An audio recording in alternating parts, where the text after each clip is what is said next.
Hey everybody, it is Tyler here from the Tyler Show. Welcome to my channel. I've got a update video here on July the 27th, 2020 for all the latest things happening in the cruise world. There's some big news and some super good news for cruising. I'm going to tell you about that later in the episodes, but first we have to get through some of the not so good news in the industry right now, which is Princess Cruise Line announces a cancellation till December the 15th, 2020 on most of their operations. This affects all sailings in Asia, the Caribbean, California coastal, Hawaii, Mexico, Panama Canal, South America, Antarctica, Japan, Tahiti/South Pacific cruises until December the 15th, 2020. And in a statement by Princess Cruise Line, they quote, "We share in our guest appointment in these cancellations of these cruises," says Jan Schwartz, Princess Cruise Line's president. And now we're moving on to our next story. Before I get there, by the way, thank you guys so much for subscribing to my channel, The Tyler Show, giving my videos big thumbs up, and sending me those comments each and every one of these cruise news episodes, as I do appreciate hearing from each and every one of you. Moving on to our next good news story here.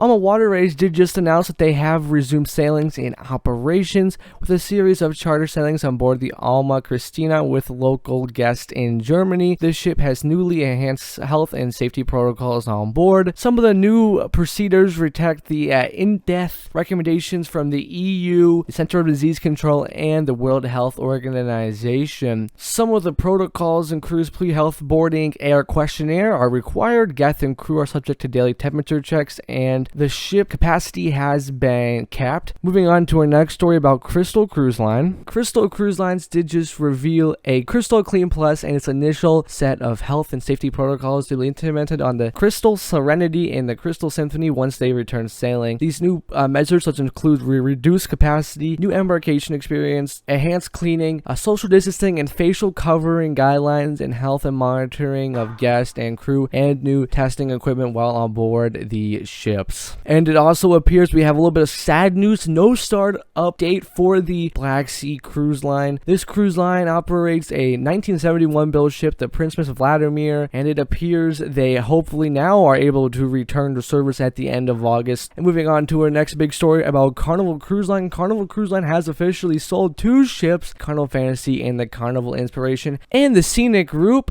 has officially joined the International Association of Antarctica Tours and Operator, according to a press release. Scenic said in a press release that state-of-the-art Polar Code 6 classification has a purpose with built-in technology to equip and safely protect the environment which they travel into. And a little bit more bad news for Marella Cruise Line. They have moved all their cancellation until September the 13th. And it appears the Royal Caribbean, you never have to do the old-fashioned style of muster ever again. Royal Caribbean, the group is replacing a safety drill with Muster 2.0, an entirely new approach to delivering safety information to guests, the company announced. And according to Jay Snyder, Royal Caribbean's group senior vice president of digital, he says, "In this instance, it's the most convenient for our guests and the safest option in light of need to reimagine the social spaces in wake of this virus." And lastly, it ended out with some super good icing on top news. The 1,200 passengers are back on a cruise ship.